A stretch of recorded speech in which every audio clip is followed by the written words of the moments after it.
SFI പ്രവർത്തകനെ കൊലപ്പെടുത്താൻ ശ്രമിച്ച കേസിൽ റിമാൻഡിൽ കഴിയുന്ന കെ.എസ്.യു നേതാക്കളെ ജയിലിൽ സന്ദർശിച്ച് Ramesh Chennithala.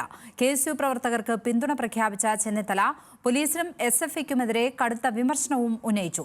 D zone കലോത്സവത്തിലെ police നടപടിയിൽ പ്രതിഷേധിച്ച് തൃശൂർ റേഞ്ച് ഡിഐജിയുടെ ഓഫീസ് കോൺഗ്രസ് പ്രവർത്തകർ ഉപരോധിച്ചു.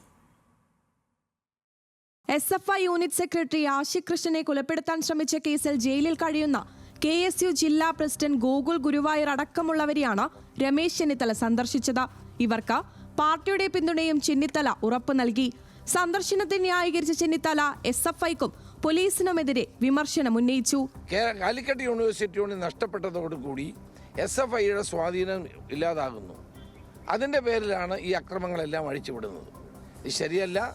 അക്രമം അവസാനിപ്പിക്കാൻ എസ്.എഫ്.ഐ തയ്യാറാകണം, പോലീസ് ആക്ട് ചെയ്യണം എന്നാണ് എനിക്ക് പറയാനുള്ളത്. കലോത്സവത്തിനിടയിൽ വിദ്യാർത്ഥി സംഘർഷം ഉണ്ടായതിന്റെ കാരണം പോലീസ് സ്വീകരിച്ച നിസ്സംഗതയാണെന്ന് ചെന്നിത്തല ആരോപിച്ചു. കെ.എസ്.യു പ്രവർത്തകരെ അറസ്റ്റ് ചെയ്യാൻ കാണിച്ച ആവേശം എസ്.എഫ്.ഐയുടെ കാര്യത്തിൽ പോലീസിനില്ലെന്നും ചെന്നിത്തല പറഞ്ഞു. പോലീസ് ആക്ട് ചെയ്യുക, ഞങ്ങളുടെ കുട്ടികളെ പിടിച്ച് പോലീസ് സ്റ്റേഷനിൽ റിമാൻഡ് ചെയ്ത് ജയിലാക്കുന്നു. ഞങ്ങളുടെ കുട്ടികളെ അടിക്കുന്നവരുടെ പേരിൽ എന്തുകൊണ്ട് നടപടി എടുക്കുന്നില്ല? അപ്പോൾ ഏകപക്ഷീയമായി എസ്.എഫ്.ഐക്ക് പോലീസിന്റെ സംരക്ഷണം കൂടെ കിട്ടുന്നു. അങ്ങനെ കുട്ടികളെ മർദ്ദിച്ചൊതുക്കാനാണ് ശ്രമിക്കുന്നത്. അതേസമയം കലോത്സവത്തിൽ ഒരു കെ.എസ്.യു പ്രവർത്തകനും പരിക്കേറ്റിട്ടില്ലെന്നും സമൂഹത്തിൽ തെറ്റിദ്ധാരണ പടർത്താൻ മാധ്യമങ്ങൾ ശ്രമിക്കുന്നതായും എസ്.എഫ്.ഐ സംസ്ഥാന സെക്രട്ടറി പി.എം. ആർഷു കുറ്റപ്പെടുത്തി.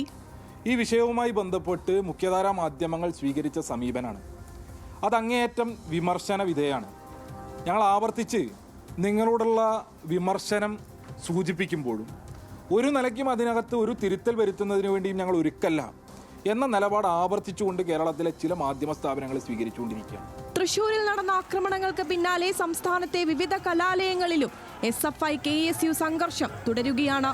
ഇതിനിടെ തൃശൂർ റേഞ്ച് ഡിഐജി ഓഫീസിന് മുന്നിൽ കോൺഗ്രസ് പ്രവർത്തകർ കുത്തിയിരുന്ന് പ്രതിഷേധിച്ചു.